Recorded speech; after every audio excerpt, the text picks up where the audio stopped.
താമരപ്പൂവിൽ വാഴും ദേവിയല്ലോ നീ. ശരിയായില്ലല്ലേ? പേടിക്കണ്ട. ഏതായാലും ഞാൻ പാടി നിങ്ങളെ ബോറടിപ്പിക്കുന്നില്ല. ആസ്വദിക്കാൻ ഇലക്ട്രയിലെ ചുണക്കുട്ടികളുടെ പാട്ടുള്ളപ്പോ പിന്നെ എന്ത് വേണം അല്ലേ? ഇന്നിപ്പോ നമുക്ക് കുറച്ച് ചുണക്കുട്ടികളെ കയ്യിൽ കിട്ടിയിട്ടുണ്ട്, ഇലക്ട്ര ജെംസിന്. അപ്പൊ നമുക്ക് അവരുടെ ഡീറ്റെയിൽസ് അറിയാം. ബാ, ഇന്നത്തെ നമ്മുടെ ഇലക്ട്ര ജെംസ് ഇവരാണ്. ഇവരെ കുറിച്ച് നമുക്ക് കൂടുതൽ ഡീറ്റെയിൽസ് അറിയാം. പേരൊന്ന് പറയാവോ? ഇവിടെ നിന്ന് തുടങ്ങാം. എൻ്റെ പേര് അശ്വിൻ. ഞാൻ സെക്കൻഡ് ഇയർ BA ഇംഗ്ലീഷ് ഇവിടെ ശ്രീ സത്യസായി കോളേജിൽ പഠിക്കുന്നു. ഇവിടെ കവടിയാറാണ്. ക്ലാസ് ഒക്കെ എങ്ങനെ പോകുന്നു? ക്ലാസ് ഒക്കെ നന്നായിട്ട് തന്നെ പോകുന്നു. ഓക്കെ. ഞാൻ റമദ. ഞാൻ 10th ക്ലാസ്സിൽ പഠിക്കുകയാണ്. 10th പഠിക്കുകയാണ്. എവിടെയാണ്? Saint Augustine's high school Murikkumpuzha. Okay. എൻ്റെ പേര് പ്രിൻസ്. ഞാൻ മൊബൈൽ ഷോപ്പിൽ മാനേജറായിട്ട് വർക്ക് ചെയ്യുകയാണ്. ഓക്കെ. സ്ഥലം എവിടെയായിരുന്നു? എൻ്റെ സ്ഥലം പേരയും പാലോട് എന്ന് പറയും. ഓക്കെ. ഓക്കെ. നിങ്ങൾ എങ്ങനെയാണ് ഈ ഇലക്ട്ര എന്ന് പറയുന്ന ഒരു പ്ലാറ്റ്ഫോമിലോട്ട് എത്തിപ്പെടുന്നത്? എനിക്ക് ഒരു ഇൻസ്റ്റാഗ്രാമിൽ എൻ്റെ ഫ്രണ്ട് സജഷൻ ചെയ്തതാണ്. ഗ്രീൻ ലൈൻ എന്ന് പറഞ്ഞതിൽ കീഴിൽ വരുന്ന ഒരു കോമ്പറ്റീഷനാണ് എന്ന് പറഞ്ഞിട്ട് വന്നതാണ്. അപ്പം ഞാൻ അതിൽ പാർട്ടിസിപ്പേറ്റ് ചെയ്തു. ഫസ്റ്റ് റൗണ്ട് സെലക്ഷൻ കിട്ടി. അങ്ങനെയാണ്. ഫസ്റ്റ് ഈ ഒരു ന്യൂസ് കേട്ടപ്പോ ഫേക്ക് ആണെന്ന് എന്തെങ്കിലും തോന്നിയായിരുന്നോ? കാരണം കുറെ ഇതുപോലെ ഫേക്ക് ന്യൂസ് വരുന്നുണ്ട്. ആ ഒരു രീതിയിൽ ഈ ഒരു ഇലക്ട്ര എന്ന് പറയുന്നത് എങ്ങനെയാണ് ശ്രദ്ധിക്കപ്പെട്ടത്? ഫേക്ക് ആണെന്ന് തോന്നേണ്ട കാര്യമില്ലായിരുന്നു. എനിക്ക് ഞാൻ കോമ്പറ്റീഷൻ ആയിട്ടാണ് കണ്ടത്. അങ്ങനെ തന്നെയാണ് ഞാനത് പാട്ട് പാടി അയച്ചത്. ഞാൻ വേറെ പ്രശ്നമായിട്ടൊന്നും എനിക്ക് ഫീൽ ചെയ്തിട്ടില്ല. സെലക്ട് ആവുകയും ചെയ്തു. അതെ. ഓക്കെ. റമദയും അങ്ങനെ തന്നെയായിരുന്നോ? ഞാൻ ഇങ്ങനെ റീൽസ് കണ്ടുകൊണ്ടിരുന്നപ്പോ ഹരിശങ്കർ സാറിന്റെ വീഡിയോ കണ്ടിട്ടാണ്. ഓക്കെ. വേറെയും പ്രഗത്ഭരായ ഗായകർ ഇതിനെ പറ്റി പറഞ്ഞിട്ടുണ്ടായിരുന്നു. അതൊക്കെ കണ്ടായിരുന്നോ? ഓക്കെ. ഹരിശങ്കർ ആണോ ഫേവറേറ്റ്? അതുകൊണ്ടാണോ? ഓക്കെ. അശ്വിൻ എങ്ങനെയായിരുന്നു എത്തിപ്പെട്ടത്? ഞാൻ എൻ്റെ അങ്കിൾ എനിക്ക് സജസ്റ്റ് ചെയ്തതാണ്. അപ്പോൾ അങ്ങനെയാണ് ഞാൻ ഇതിലോട്ട് വരുന്നത്. ഇങ്ങനെ ഒരു പാഷൻ നിങ്ങളിലുണ്ട് എന്നത് എപ്പോഴാണ് നിങ്ങൾക്ക് തോന്നി തുടങ്ങിയത്? കുഞ്ഞുനാളിലെ പാട്ട് പഠിക്കുന്നവരാണോ നിങ്ങൾ? അതോ കുറച്ചേ ആയുള്ളൂ തുടങ്ങിയിട്ട്? ഗുരു ആരായിരുന്നു? മുന്നേ രമ്യ എന്ന് പറയുന്ന ടീച്ചറായിരുന്നു പഠിപ്പിച്ചോണ്ടിരുന്നത്. ഇപ്പൊ ശ്യാമ എന്ന് പറഞ്ഞ ടീച്ചർ. ശ്യാമ എന്ന് പറയുന്നത്. ഓക്കെ. ഗുരുവിന് വേണ്ടിയിട്ട് ഒരു പാട്ട് ഡെഡിക്കേറ്റ് ചെയ്യാൻ പറഞ്ഞാൽ ഏത് പാട്ടായിരിക്കും പാടിക്കൊടുക്കുന്നത്? പുഴയുടെ തീരത്ത് ലളിതഗാനം. ഓക്കെ. ലളിതഗാനമാണ്. അപ്പൊ അത് ഒരു 2 ലൈൻസ് നമുക്ക് വേണ്ടി ഒന്ന് പാടാവോ? പുഴയുടെ തീരത്തൊരു ത്രാടരാവിൽ വിസ്മയമോടെ ഞാൻ പുഴയിലൊരാകാശം കണ്ടു, മേലെ വാനിൽ പാൽപ്പുഴ കണ്ടോ, തുഴയാതെ ഒഴുകി വരും തിരുവോണ തോണികൾ കണ്ടു, ഇരു തിരുവോണ തോണികൾ കണ്ടു. പ്രിൻസിന് വർക്കും അതുപോലെ തന്നെ ഈ ഒരു പാഷൻ എന്ന് പറയുന്നത് രണ്ടും ഒരുപോലെ കൊണ്ടുപോകാനായിട്ട് പറ്റുന്നുണ്ടോ? ഇല്ല, എനിക്കങ്ങനെ വർക്കും പാഷനും ഒരുപോലെ കൊണ്ടുപോകാൻ പറ്റിയിട്ടില്ല. ഞാൻ വർക്കിന് ഇറങ്ങിയിട്ട് 8 വർഷത്തിൽ കൂടുതലാവും. ഞാൻ എൻ്റെ +2 കാലഘട്ടം കഴിഞ്ഞ ശേഷം ആദ്യമായിട്ടാണ് ഒരു പ്ലാറ്റ്ഫോമിൽ ഞാൻ പാടുന്നത്. അതിതാണ്. അപ്പം ആ ക്രെഡിറ്റ് ഇലക്ട്രിക്കാണ്. അതെ. അപ്പം അങ്ങനെ വലിയതായിട്ടുള്ള ഒരു പ്ലാറ്റ്ഫോമോ സാഹചര്യങ്ങളാണല്ലോ. അപ്പം അങ്ങനെ സിറ്റുവേഷൻസ് ഉണ്ടായിട്ടില്ല, പാടിയിട്ടില്ല. വീട്ടിലൊക്കെ ഇരുന്ന് പാടും, അതിനപ്പുറത്തോട്ടൊന്നും ഉണ്ടായിട്ടില്ല. പാരന്റ്സ് എങ്ങനെയാണ്? നല്ല സപ്പോർട്ടാണോ? അതെ, എന്റെ പപ്പയാണ് എന്നെ അതിന്റെ പാട്ട് പഠിപ്പിക്കുന്നത്. അപ്പം എന്റെ ഓർമ്മ വെച്ച കാലം മുതൽ ഞാൻ പാട്ട് പാടും. അപ്പം 5ാം വയസ്സ് തൊട്ട് എനിക്ക് പാട്ട് പാടും. കമ്പാഷൻ എന്നുള്ളൊരു ഇതിന്റെ കീഴിലാണ് ഞാൻ പഠിച്ചത്. അപ്പൊ അവിടെ നിന്ന് എല്ലാ വർഷത്തും ലളിതഗാനത്തിന് എനിക്ക് തന്നെയാണ് ഫസ്റ്റ് കിട്ടിക്കൊണ്ടിരുന്നത്. അപ്പം ആ ഒരു കാലഘട്ടത്തിൽ കുറച്ച് പാടുമായിരുന്നു. അതിന് ശേഷം വലുതായിട്ട് ഉണ്ടായിട്ടില്ല. പിന്നെ ഇപ്പോഴാണ് ഞാനൊരു വർക്കിലോട്ട് കടന്നു. അതെ അതെ.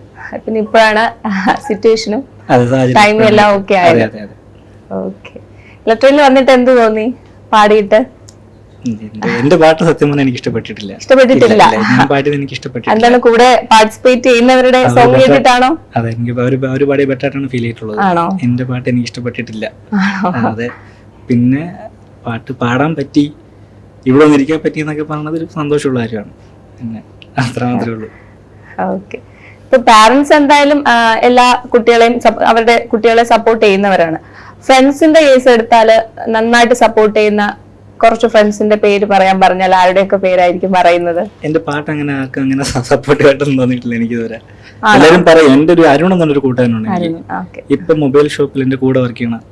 അപ്പൊ അവൻ ഞാനിന്ന് പാടുമ്പോഴത്തേക്ക് വീഡിയോസ് ഒക്കെ എടുത്ത് അവന്റെ സ്വന്തം ഇൻസ്റ്റാഗ്രാം പേജിലൊക്കെ പോസ്റ്റ് ചെയ്തിട്ട് അല്ല വേറെ ആരും എന്നെ അങ്ങനെ സപ്പോർട്ടീവ് ആയിട്ട് നിന്നിട്ടില്ല എന്റെ പാട്ടിന്. അശ്വിന്റെ ഫ്രണ്ട്സ് എങ്ങനെയാണ്? എന്റെ ഫ്രണ്ട്സ് ഭയങ്കര സപ്പോർട്ടീവാണ്. സപ്പോർട്ടീവാണ്. ഫ്രണ്ട്സിന്റെ പേര് പറയാ.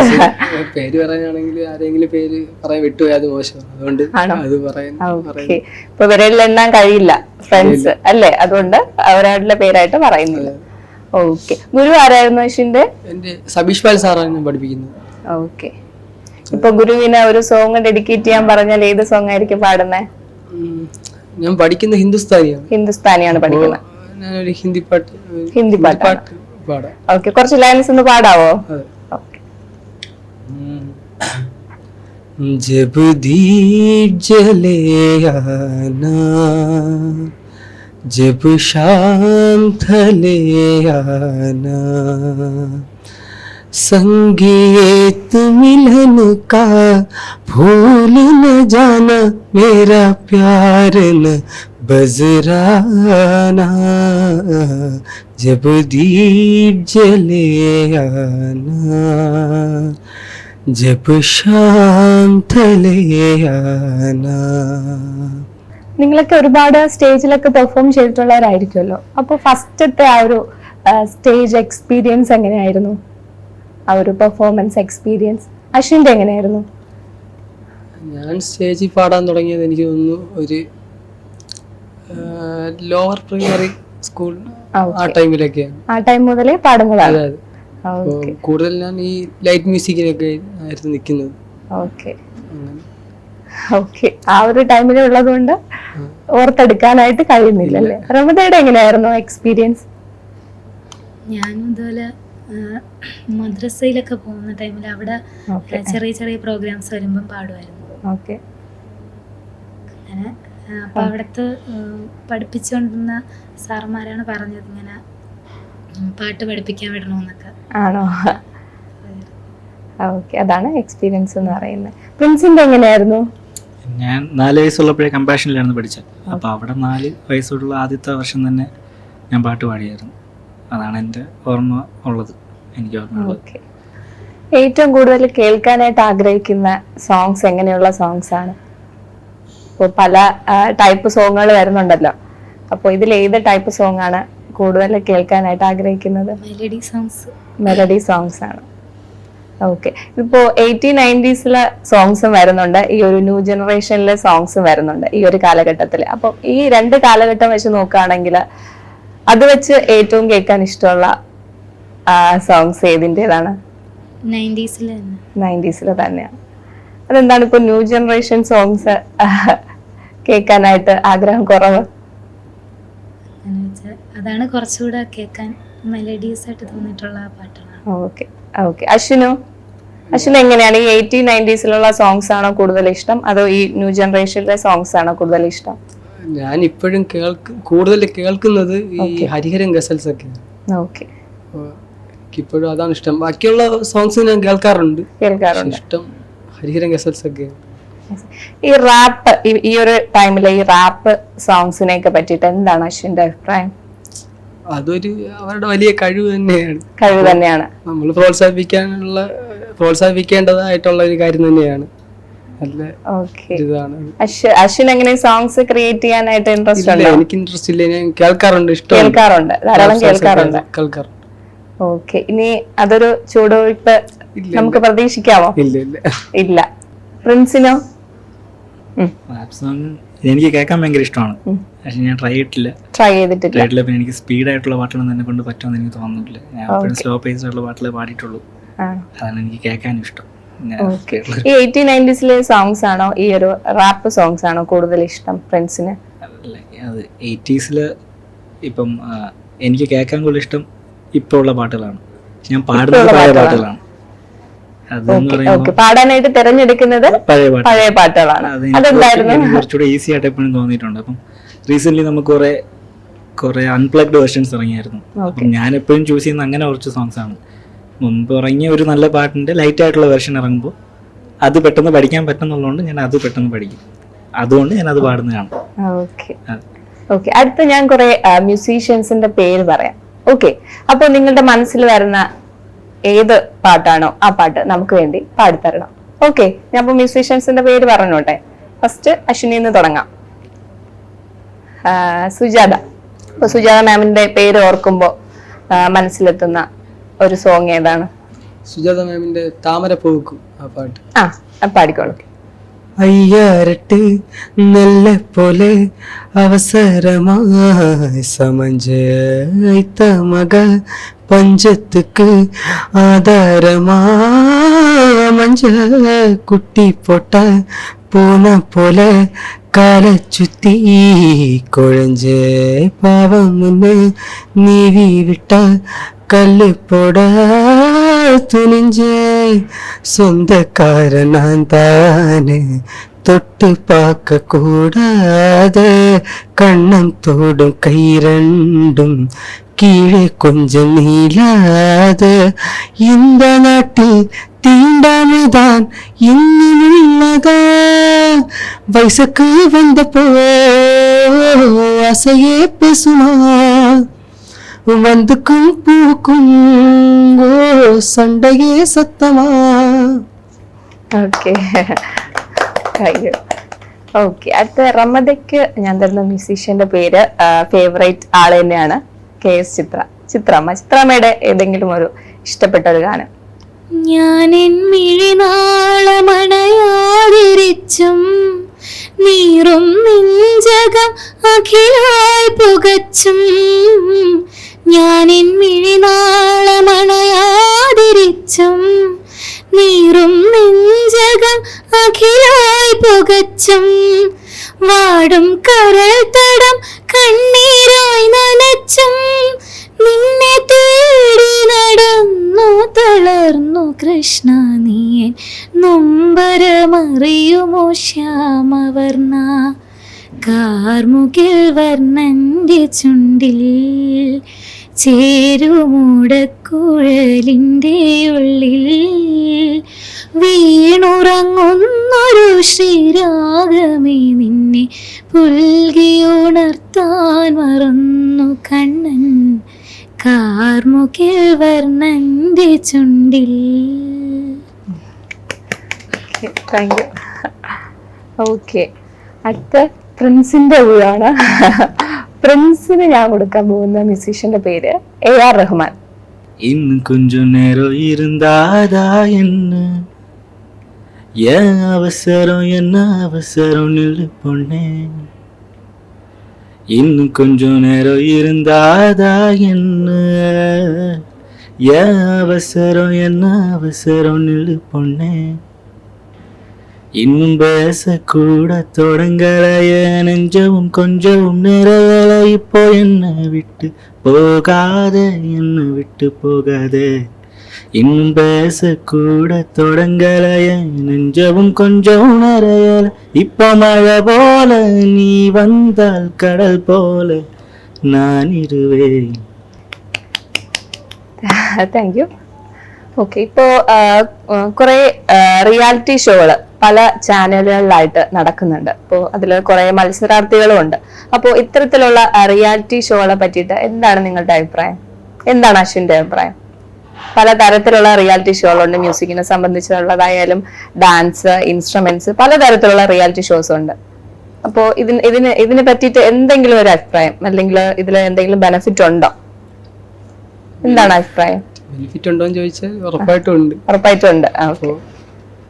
പക്ഷേ ഒരു കാര്യമുള്ളതെന്ന് പറയുമ്പോൾ ചിലപ്പോൾ തോന്നിയിട്ടുണ്ട് പറയുമ്പോൾ ഇപ്പോൾ റിയാലിറ്റി ഷോയിൽ കയറണമെങ്കിൽ ഒന്നുകിൽ നമുക്ക് ഭയങ്കരമായിട്ട് ഫിനാൻഷ്യലി നമ്മൾ താഴെ ആയിരിക്കണം, അല്ലെങ്കിൽ മേളിലായിരിക്കും. അങ്ങനെ ഒരു ഫിനാൻഷ്യൽ ബാക്ക്ഗ്രൗണ്ട് ഒരു റീസൺ ആണ് എന്നൊക്കെ ചിലപ്പോൾ തോന്നിയിട്ടുണ്ട്. കാരണം ഞാൻ ഇതുപോലെ ഒരു റിയാലിറ്റി ഷോയുടെ ഇതിനൊക്കെ നോക്കിയിട്ടൊക്കെ കുഞ്ഞുനാള് മുതൽ പാടി വരുന്നുണ്ട് എങ്കിലും നന്നായിട്ട് പെർഫോം ചെയ്യുന്ന ആളാണെങ്കിലും ഒരു റിയാലിറ്റി ഷോയില് പാർട്ടിസിപ്പേറ്റ് ചെയ്യാനായിട്ട് ഇതുവരെ കഴിഞ്ഞിട്ടില്ല. ഓക്കെ, അപ്പൊ അത് ഒരു ഫിനാൻഷ്യൽ റീസൺ കൊണ്ടാണെന്ന് കരുതുന്നു. ഓക്കെ, റമദയുടെ അഭിപ്രായം എന്താണ് ഈ ഒരു റിയാലിറ്റി ഷോസിനെ പറ്റിയിട്ടൊക്കെ? ഞാനിതുപോലെ റിയാലിറ്റി ഷോസിനൊക്കെ പോയിട്ടുണ്ട്. ഓക്കെ. ഓഡിഷന് പോയിട്ടുണ്ട്, പക്ഷെ സെക്കൻഡ് റൗണ്ട് വരെയൊക്കെ കിട്ടും, പിന്നെ കിട്ടിയിട്ടില്ല. പ്രിൻസിന്റെയോ? പ്രിൻസിന്റെ അഭിപ്രായം എന്താണ്? എനിക്ക് നല്ല അഭിപ്രായമാണ്. നല്ല അഭിപ്രായമാണ്. ഇപ്പോൾ ട്രൈ ചെയ്യണവർക്ക് അവരുടെ അവസരം പ്രൂവ് ചെയ്യാൻ, അവരുടെ കഴിവ് പ്രൂവ് ചെയ്യാൻ പറ്റിയ ഒരു പ്ലാറ്റ്ഫോം തന്നെയാണ്. റിയാലിറ്റി ഷോസ് ട്രൈ ചെയ്തിട്ടില്ല. ഞാൻ അതിനെ കുറിച്ച് പറയാനില്ല, കൂടുതലായിട്ട് അഭിപ്രായം ഇല്ല. അതെ. പിന്നെ പറഞ്ഞാല് ട്രൈ ചെയ്യുന്നവർക്ക് അതായത് അവർക്ക് അവരുടെ കഴിവ് തെളിയിക്കാനുള്ള ഒരു പ്ലാറ്റ്ഫോം തന്നെയാണ് ഈ റിയാലിറ്റി ഷോസ് എന്ന് പറയുന്നത്. പോസിറ്റീവ് ആയിട്ടുള്ള ഒരു അഭിപ്രായമാണ്. ഓക്കെ. അടുത്ത ക്വസ്റ്റ്യൻ റമദയോടാണ്. കലോത്സവത്തിലെ ഒരു സ്റ്റാർ എന്ന രീതിയിൽ റമദയ്ക്ക് എന്താണ് പറയാനുള്ളത്? കലോത്സവത്തിലെ സ്റ്റാർ എന്നൊന്നും പറയാൻ പറ്റൂല. സ്റ്റേറ്റ് ലെവലില് പങ്കെടുത്തിട്ടുണ്ടല്ലോ അല്ലേ? ഓക്കെ, അതൊരു വലിയ കാര്യമാണ്. ഉറുദു ഗസലിനാണ് ഞാൻ പോയത്. ഓക്കെ. ഞാൻ എക്സ്പീരിയൻസ് എങ്ങനെയുണ്ടായിരുന്നു? അവിടെ ചെന്നപ്പം ജഡ്ജസ് ഒക്കെ കുഞ്ഞിലെ കുട്ടിപ്പട്ടുറുമല്ലൊക്കെ കണ്ടിട്ടുള്ള ജഡ്ജസ് ഒക്കെ ആയിരുന്നു. അപ്പൊ ഞാനൊന്ന് പേടിച്ച്. ജഡ്ജസിനെ കണ്ടപ്പോ പേടി തോന്നി ആദ്യം? ഓക്കെ. പിന്നെ കുഴപ്പമില്ലാതെ പെർഫോം ചെയ്ത് നന്നായിട്ട് പെർഫോം ചെയ്യാനായിട്ട് പറ്റി. ഓക്കെ. അതുപോലെ തന്നെ അശ്വിന്റെ ബാൻഡിന്റെ കാര്യങ്ങളൊന്നും പറഞ്ഞില്ല. ഒരു കോളേജിനെ തന്നെ ഇളക്കി മറിച്ച ഒരു പ്രതിഭയാണ് അശ്വിൻ. അതിന്റെ എക്സ്പീരിയൻസ് എങ്ങനെയായിരുന്നു? ഞങ്ങൾക്ക് ഞങ്ങളുടെ ഒരു ഫ്രണ്ട്സ് ആയിട്ടുള്ള കുറച്ച് ആൾക്കാർ ഒരുമിച്ചുള്ള ഒരു ബാൻഡ് ഞങ്ങൾക്കുണ്ട്. എത്ര ഫ്രണ്ട്സ് ഉണ്ട്? ഒരു 6-7 പേര് ചേർന്നൊരു ബാൻഡ് ക്രിയേറ്റ് ചെയ്തു. എന്താണ് ബാൻഡിന്റെ പേര്? ഗ്രൂവ് ഫാക്ടറി എന്നായിരുന്നു. ഓക്കെ. അപ്പോ അത് എനിക്ക് ഭയങ്കര കംഫർട്ടബിൾ ആണ് അതിൽ പാടാൻ. കാരണം എല്ലാം എനിക്ക് അറിയാനായിട്ട് മാക്സിമം പ്രോഗ്രാം പെട്ടെന്ന് കിട്ടണം ആഗ്രഹിക്കുന്ന ആ ബാൻഡിന്റെ ഇതിലാണ്. എല്ലാം എനിക്ക് അറിയാന്നുള്ളവരായതുകൊണ്ട് എനിക്കും ടെൻഷനില്ല. ഓക്കെ. ഒരുപാട് പ്രോഗ്രാംസ് ചെയ്തിട്ടുണ്ടോ? ഒരുപാടൊന്നും ഇല്ല, കുറച്ച് 1-2 പ്രോഗ്രാം ഒക്കെ ആയതുള്ളൂ. ഈ ഇടയ്ക്ക് തുടങ്ങിയിട്ടേ ഉള്ളൂ. ആണോ? പ്രിൻസിനും ഈ പറഞ്ഞതുപോലെ ലൈഫില് എന്താണ് മറക്കാൻ പറ്റാത്ത എക്സ്പീരിയൻസ് ഈ ഒരു പാഷനില് ഉണ്ടായിട്ടുണ്ടോ? എനിക്കങ്ങനെ ഒരേ ഒരു സ്ഥലത്ത് മാത്രമാണ് ഞാൻ പുറത്ത് അങ്ങനെ പാടിയിട്ടുള്ളത്. അതങ്ങനെ ഒരു ഞങ്ങളുടെ അവിടെ നാടൻ പാട്ടിന്റെ ഒരു പരിപാടി നടന്നുകൊണ്ടിരിക്കുന്ന സമയത്ത് പെട്ടെന്ന് ആൾക്കാർ നമ്മളെ പിടിച്ചേറ്റി വിടുമല്ലോ. അങ്ങനെ ഒരു ഇൻസിഡന്റ് ഉണ്ടായിട്ട് ഞാൻ കയറി പാടി. അത് എല്ലാവർക്കും ഇഷ്ടപ്പെട്ടു. അന്ന് ഞാൻ പാടി എനിക്ക് ഇഷ്ടപ്പെട്ടു. ഏത് പാട്ടായിരുന്നു പാടിയത്? നാടൻ പാട്ടായിരുന്നു, ഒരു പള്ളിവാള് ഭദ്രവട്ടെ. അതിന്റെ ഒരു കുറച്ച് ലൈൻസ് പാടാവോ? നാടൻ പാട്ട് അങ്ങനെ അധികം ആരും പാടാറില്ല. അതും ഈ പറഞ്ഞ കമ്പാഷൻ എന്നുള്ള ഒരു ഇതിന്റെ ബേസിൽ പഠിച്ചതാണ്. അവിടെ നിന്ന് ഞങ്ങൾക്ക് അവിടെ നിന്നാണ് ഞാൻ പ്രോപ്പറായിട്ട് പഠിച്ചു വന്നത്. അതായത് നമുക്ക് സ്റ്റേജ് ഉണ്ടോ അവിടെ പാടാനായിട്ട്. അപ്പൊ എല്ലാ മാസവും നമുക്ക് ഇങ്ങനെ കഴിവുള്ളവർക്ക് പെർഫോം ചെയ്യാനുള്ള ഒരു സെനാരിയോ ഒരു ഉണ്ടാക്കി തരും. അപ്പൊ അതുകൊണ്ട് അവിടെ നിന്ന് പഠിച്ചു വന്ന കാര്യങ്ങളായിരുന്നു. അവിടെ നിന്ന് ഇറങ്ങിയതിന് ശേഷമാണ് പിന്നെ ഈ പറഞ്ഞ സ്റ്റേജും കാര്യങ്ങളൊന്നും ഇല്ലാതാവുന്നത്. അതാണ് എനിക്കിങ്ങനെ മറക്കാനാവാത്ത ഒരു എക്സ്പീരിയൻസ്. അപ്പൊ നമുക്ക് വേണ്ടി 2 വരി നാടൻ പാട്ട് പാടി തരാവോ? 2 വരി. നാടൻ പാട്ട് എന്നൊക്കെ പറയുമ്പോൾ എല്ലാവർക്കും ഇഷ്ടമുള്ള ഒരു തരം പാട്ടുകളാണ്, അതുകൊണ്ട് തന്നെ ആരും അങ്ങനെ പാടാറില്ല. എങ്കിലും വേറൊരു പാട്ട്. ഇനി വരുന്ന ഷോയില് പ്രിൻസിന്റെ ഒരു നാടൻ പാട്ട് വേണം. ഓക്കെ. കൈതോല പായ വിരിച്ച് പായേലൊരു പറമ്പില് പൊതിച്ച് കാതുകുത്താൻ എപ്പ വരും നിന്റെ അമ്മാവന്മാര് പൊന്നേ, കാതുകുത്താൻ എപ്പ വരും നിന്റെ അമ്മാവന്മാര് പൊന്നേ.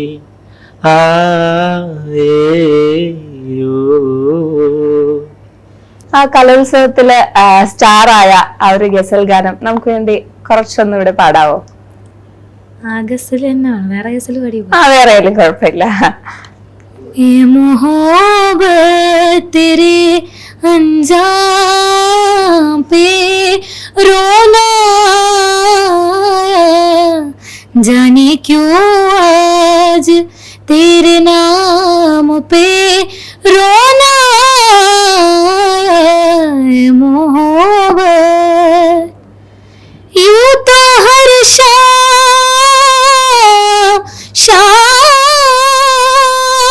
यूं तो हर शाम उम्मीदों में गुजर जाती थी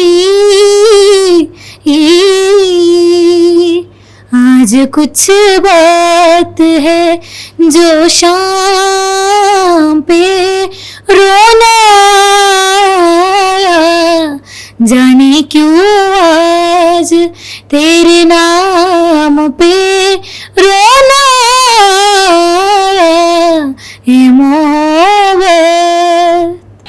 നമ്മൾ കുറെ അധികം മെലഡി സോങ്സ് ഒക്കെ ഇപ്പൊ കേട്ടു. അശ്വിന്റെ ഒരു ഫാസ്റ്റ് നമ്പർ ഇനി ഒന്ന് കേട്ടാലോ? ഓക്കെ ഹേ ഹേ ഹേ ഹേ നാ നാ നാ നാ നാ നാ നാ ഹേ ഹേ ഹേ ഹേ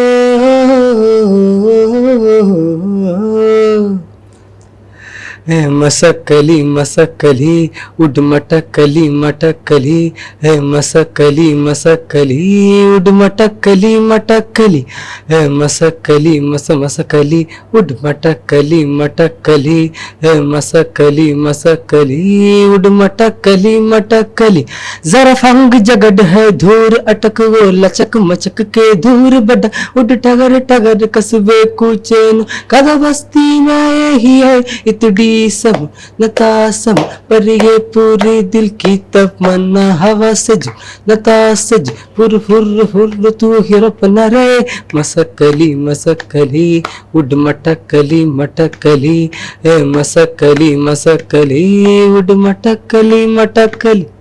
ഓക്കെ, താങ്ക് യു.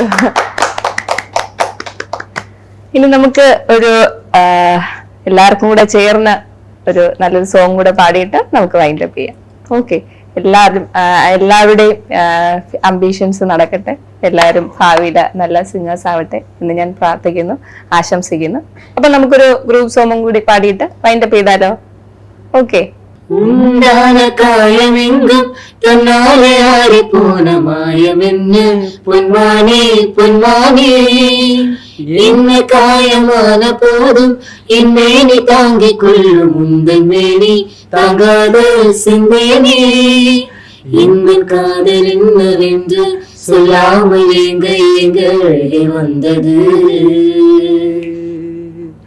என்ன சோகம் உன்னை தாக்கும் என்று எண்ணும் போது வந்து நின்றது. மனிதர் உணர்ந்து கொள்ள இது மனிதர் காதல் அல்ல, அதையும் தாண்டி புனிதமானது. அபிராமியே தாலாட்டும் சாமியே நான் தானே தெரியுமா, சிவகாமியே சிவனின் நீயும் பாதையே அதுவும் உனக்கு புரியுமா. சுபலாலி லாலியே லாலி லாலியே அபிராமி லாலியே லாலி லாலியே ஓஹோ கண்மணி அன்போட காதலன் நான் எழுதும் கடிதமே.